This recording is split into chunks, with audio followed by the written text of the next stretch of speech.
again. Welcome to another episode of Leading from Alignment with our good friend John Opalewski. How are you today, John? Hey, Jim, I'm good. I tell you what, we almost didn't record today because we had so much to talk about beforehand. I feel like I have therapy session with you, right before we get on recording every time. And I'm doing better than I was 20 minutes ago. Right. And it isn't therapy because you're going through something. It's therapy because Converge is growing. It is expanding. Its doors are opening, and it's such an exciting time for this ministry. And we want to thank everybody who's a part of this right now, listening, watching, sharing this, because you are instrumental in the growth of what the goals are. Converge has a goal. I don't know if people know this, but the numerical goals, can I share those? The sure, 2025? Yeah. So 25,000 leaders influenced by the year 2025. By the end of 2025, By the end of let's not steal that last year. Yeah, give me another year, Jim. Yeah.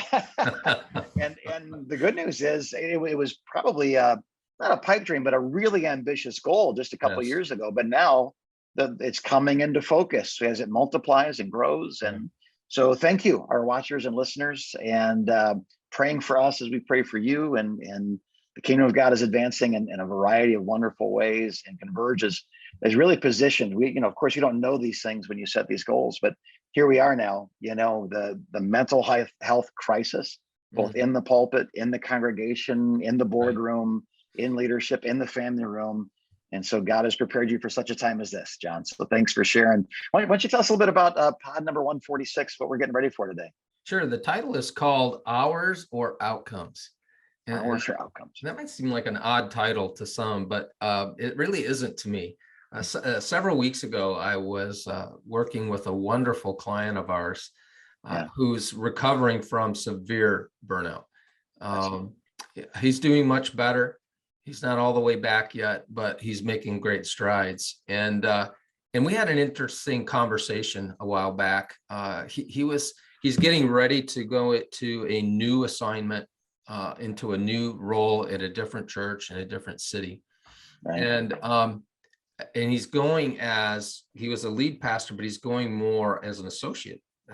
He'll be working for a lead pastor. And our whole time together, Jim, was unpacking the struggle he was having around this hour structure of this new place he's going to. The structure, like the daily requirements, 9 to 5, Monday through Friday stuff. Gotcha. Well, right. So the church staff he's going to be serving on has a structured office hour schedule, but it's a lot lighter than what he's used to. And he's and actually it's healthier than what he's used to. Right. And we were working through how. He's saying, John, help me figure out. Let's talk through how I'm going to adjust to this new rhythm of work. And so we spent the entire hour talking about hours versus outcomes. That's good. And I think where we landed is, of course, we need to put in hours to get good outcomes. Yeah. But putting in hours doesn't guarantee good outcomes. Absolutely. And really, what matters more to you as a leader, hours or outcomes? And, my hope is that all of us would answer outcomes. Yes, absolutely. But I know that not to be true, because he's not the first leader that has come to us saying, complaining in some way, shape, or form. And sometimes they're frustrated with themselves, and sometimes they're frustrated with their team. And so, I'd like to talk about a couple of things in here today, Jim. One is some issues that seem to bubble up when we're having this conversation with leaders, and then maybe some things we can do about some of those issues. But first of all, I'd love just to hear your thought on this idea or this topic today. Yeah, outcomes can take months, years, decades, a lifetime. And hours I can measure today. I worked 60 hours last week. Maybe nothing happened, but I'm proud that, like my grandfather before me and my father before me, I went to the factory called the church, and I screwed this nut and this bolt for 8 hours. And I can see why one is satisfying. The other one takes a little while. I think a house painter walks up to a house, and at the end of an hour, he can see what he's accomplished. An artist, it's an infinite thing. Will it ever be finished? Will it ever be done? And ministry is far more art than it is house painting. That's right. So if I painted a room, I can take a break, I can drink a Gatorade, I can eat a sandwich, and look at what I've done. Pastors can't do that in an hour very often. There aren't many hours that have that. And the trap then would be, right, that let's just put in hours, but without measuring outcomes, you're not really sure if the hours are fruitful or not. And that's our command. Yeah. Produce fruit that will last. Yeah. Yeah. And so as we work through this question with leaders, there are three things that seem to bubble up all the time. Yeah. And sometimes it's one of these three, sometimes it's all of these three. The first one is trust. And leaders, either they don't trust themselves or they don't trust their team. Yeah. And they ask the question, and this is verbatim. Am I being lazy? When they're wrestling with this, are hours or outcomes? Am I being lazy, or is my team being lazy?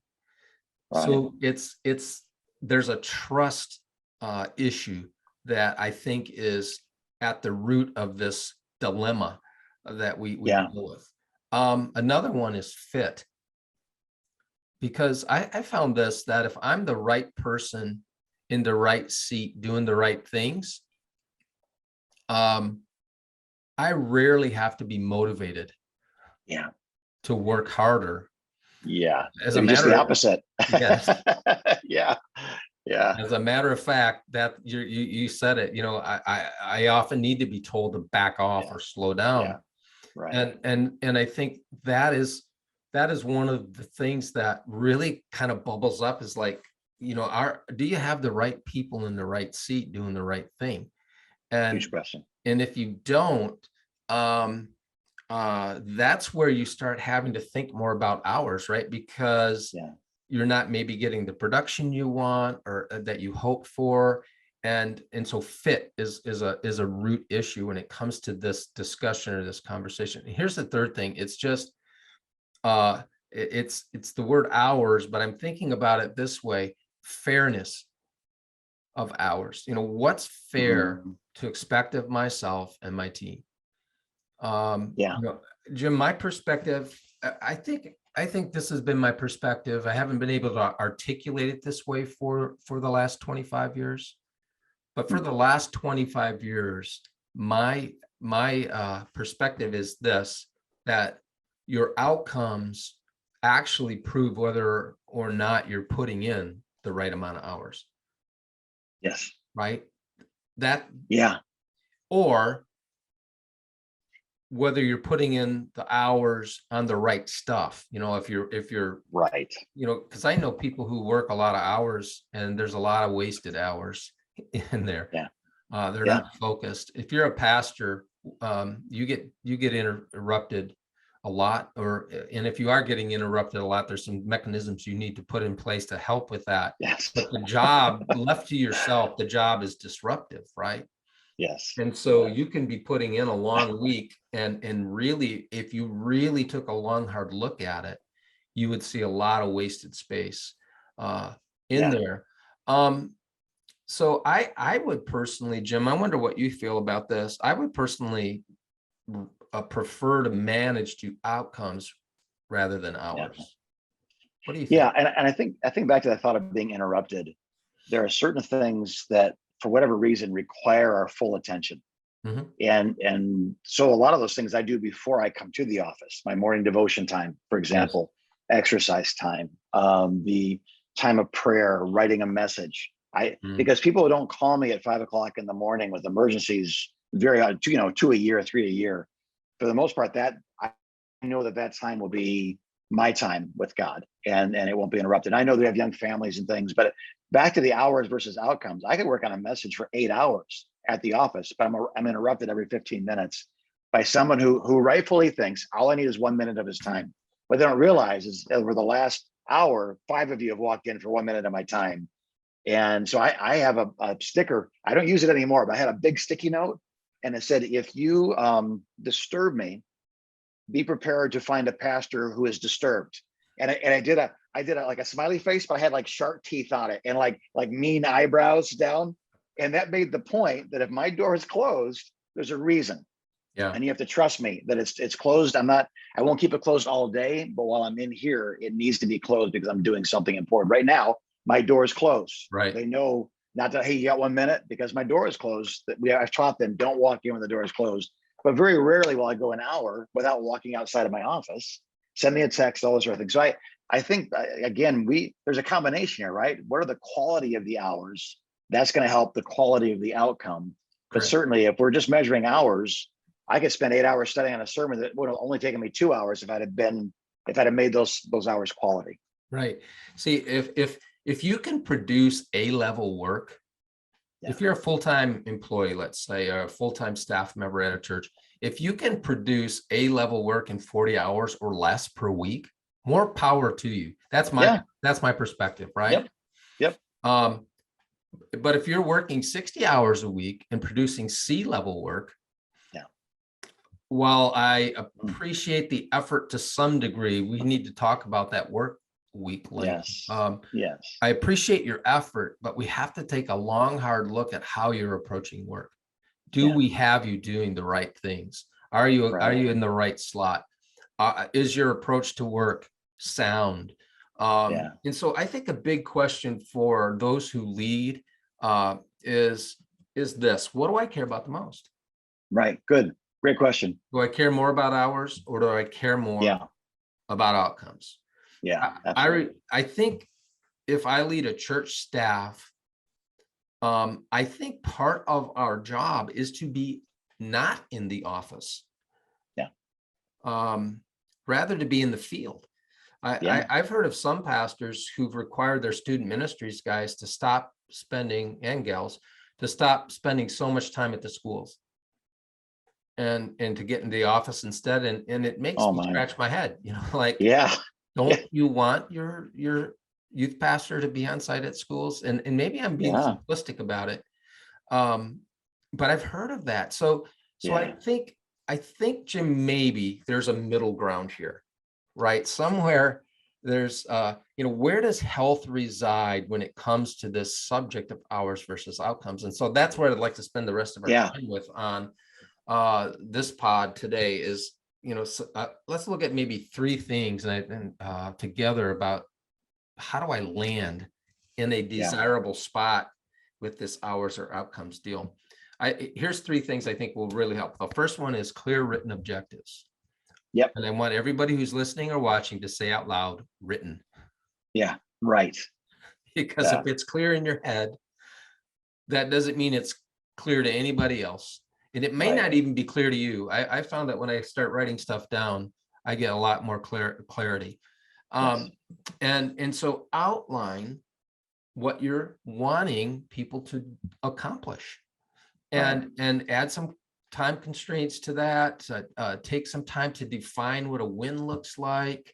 You're going to have to probably lay some parameters for people, you can't spend $400,000 to get this accomplished, or something like that.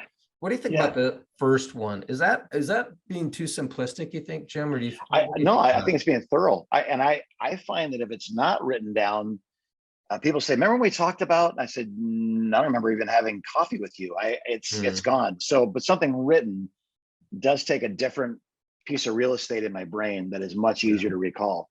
I would go so far as to say not only writing it down, but having them sign it, not contractually, but I have read this. I understand this is very important. I've read this. These are the outcomes that my job requires. This is the expectation of my hours, of my fruitfulness, etc. And I agree to these terms. I've even gone so far as to have not only the person, but if I have a concern, their wife, their spouse, sign it as well, so they understand that they don't have to work 60 hours a week. I'm not asking them for that. But if they're working that I didn't ask them to do that. But you do have to be at church with your spouse, so your marriage is seen in your ministry. That's important to me. Yeah. So the wife goes, "Well, you hired my spouse, not me." It's like, no, it's a family ministry. We need to see you as a married couple ministering. And so I'll make sure that the spouse sometimes signs those expectations. We have it written in our manifesto. That is one of the key questions we We spend time talking about, this is how you will win in this position on our staff. That's This is good. what we'll expect of you. And so if there's ever a problem, we come back to what's written, what's signed, what's discussed, what's culturally known, and say, do you see how you're outside of that? So no, I think writing, I think it takes on a different level of authority.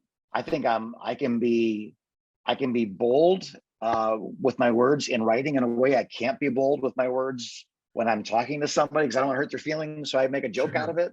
I try Yeah. to soften it versus an expectation. You will, you won't always sign your name. You know, that I think I don't want to be too contractual, but we set people up for failure when we don't make clear what our expectations are. Right. So that's the first thing I think will be helpful to get you Yeah. landing in a good spot between hours or outcomes. Second one is, I think, Yeah. is a structured approach to work. Yeah. We spent an entire podcast, pod 143, talking about a plan of attack for your work. And I think if Yes. you've got a good game plan, it improves the chances that your hours are going to be spent in the right spots. Absolutely. It's all, Absolutely. I think so much of this is about spending our hours in the right spots, right? I've got this beautiful, it's not beautiful, it's just, I think it's beautiful, this whiteboard in my office. Yeah. And you'll listen or watch pod 143 and you'll understand all of the goodness that I see in it. But there's a thing in my current quarter goal quadrant that I've been thinking about for months and months and months, and it's in my quadrant now. And I made a phone, I sent an email to somebody today that I think can help me figure that out. Why did I do that? Because it was sitting on my whiteboard and I had planned it. And so if you lead a team, I hope you do this. I hope you spend some one-on-one time with your team on a regular basis. You'll have to figure out the cadence of that and what makes sense. But I believe part of those one-on-one meetings should include discussion around how are you approaching work? You know, how much, and you could get too granular here, but I'm curious if they're, especially if they're struggling to get good outcomes, is, you know, tell me about how you're attacking this. Yeah. Yeah. How much time are you spending on that? When are you spending time on that?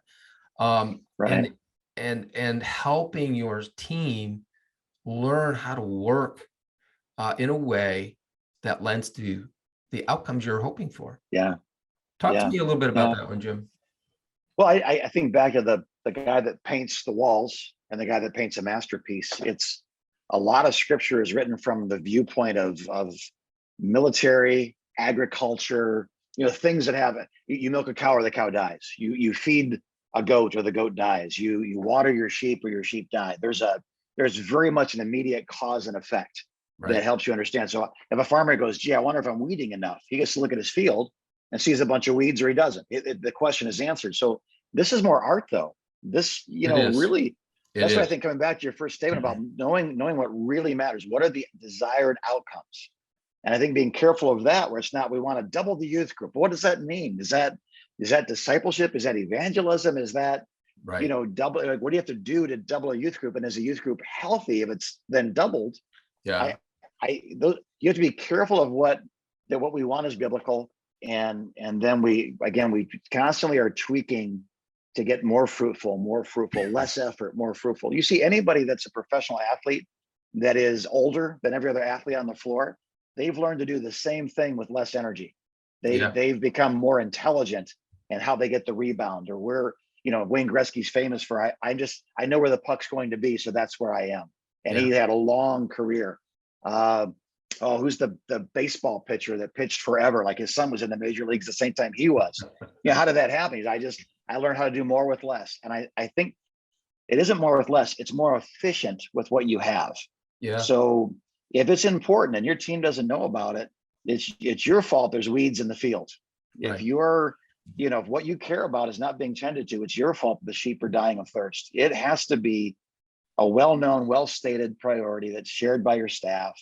And remember, it's art. So there will always be the tweaking. It's not painting walls, it's painting a masterpiece. Yeah, and that's really a good point, Jim. So we're talking about how do we find this healthy spot between that tension between hours and outcomes. Yeah.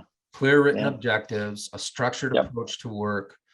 And then thirdly, I think this might seem a little counterintuitive, but hopefully after we talk about it a little bit, it'll become more intuitive. And that is celebrating the right things. Mm-hmm. Yeah. Yeah. So if you as the leader are always talking about how busy you are, what message do you think your team is hearing? You know, Yeah. what are you telling them is important? Yeah. I think the answer is obvious. You're telling them that hours Busyness. matter Yeah. to you, Yeah. that's the prize, that's the Yeah. standard, that's the thing that's going to get the attention around here. Yeah. Instead, could I challenge all of us, Jim, you and I, and those who are listening and watching, instead of celebrating your workaholism, how about celebrating wins? Yeah. How about celebrating good outcomes? Yeah. How about this? Celebrate margin. How about that? And so I Yeah.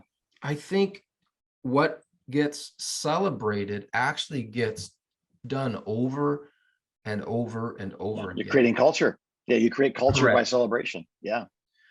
And I guess maybe that's what I'm talking about here is that Yeah. making outcomes part of the culture. You know, 20 years in the business world helped me with this so much, Jim. Yeah. My boss did not care how many hours I worked.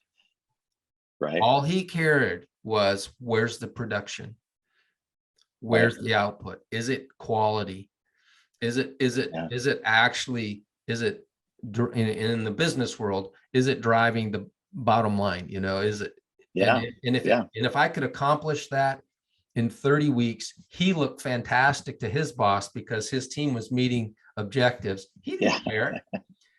And if I Yeah. worked 60 hours a week and wasn't Yeah. meeting objectives, he was upset. He was steamed. Yeah. He said, don't you know how hard I'm working? I don't care how hard you're Yeah. working. It's a little Yeah. more cut and Yeah. dried in the business Harder. world, but I'm trying to Yeah. make a point here. The culture in the corporate arena was definitely outcomes, Yes. outcome based.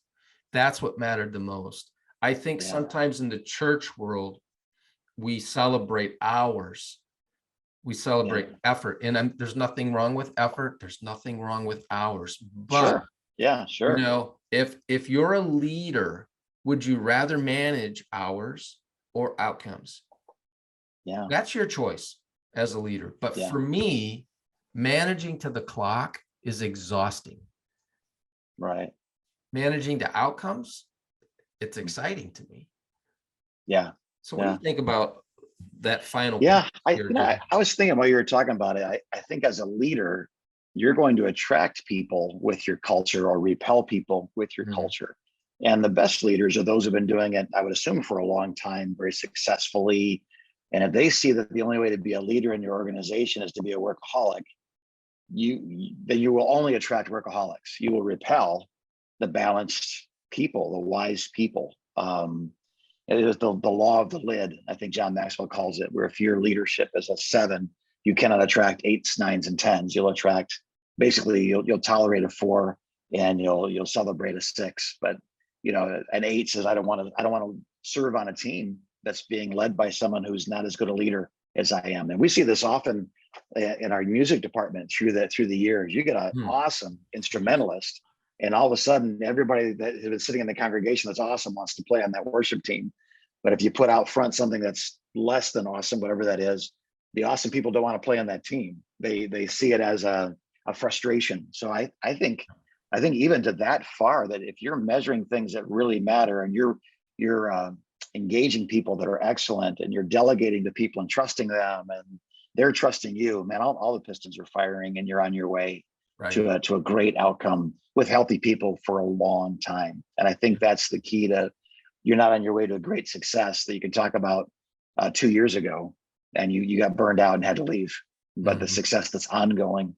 Jesus modeled this, right? There are some amazing stretches of work in the Gospels What we don't recognize is they walked from one town to the other, breathed a lot of fresh air, sat by a campfire, cooked their meals. Right. There was a lot of time in between a lot of those great stories. There was exercise, there was sunshine, there was water, there were mountains, there were friends. So I just think that, again, just that right rhythm, that right health, like the stuff you preach all the time, John, we cannot hear enough of it, because the world wants microwave, wants results, wants not outcomes. But if you're going to fail, at least work really hard while you're failing. You go, why in the world? At least be miserable while you fail. That's an unconscious way of saying what you've already said. Why be miserable while I'm failing when I can measure the right things and put the right effort at the right time into it? So thank you for that. I think these are brilliant insights that every team and every leader on that team and every follower on that team needs to hear. Well, Jim, thanks so much for your input to this today. I always think that we do this together. It's so much better, because you have a perspective on this and I have a perspective on it, and you're still in the trenches, in the middle of pastoring. I'm outside of that. And so I think, sometimes I can come across as, well, yeah, John, but you're not in the fray.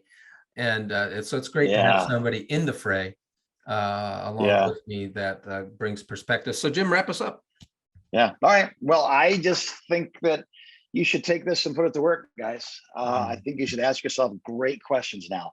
What are the desired outcomes? Is it in writing? Does my team know it? Are we celebrating it? Are we giving our best hours to it? Yeah. And if you find the answer being, gee, I don't know, or I don't have time for that right now, or I'll get to that on my vacation 3 weeks from now, maybe you won't, and maybe you'll continue. What is that? That definition of insanity is continuing to do the same things, expecting a different outcome. So it's time to get off the crazy train. It's time to sit still, and maybe in an hour you can clarify some of these things. Maybe that hour, maybe that half hour could be spent with somebody from Converge, where we ask pointed questions and at least give you the blanks that need to be filled in. So we really do encourage that. And again, there's no cost. convergecoach.com. And you just press the link, the connect button, and we'll spend a half hour talking about this topic or anything else that's on your heart, anything else that's on your mind. We're a safe place. We are discreet, and we can help. And if we can't help, we promise you we won't lie and say that we can, and we will send you to somebody who can. So Converge Coach is would you call it a parachurch ministry? It's something that's for the church. It really is more than that, but we're here for you. We exist because you exist and might need us. That's why we're here. Yeah. So God bless you. We're praying for you. Congratulations. It is Tuesday and you didn't quit. You made it through another week, and we look forward to talking to you again soon as you continue to lead from alignment.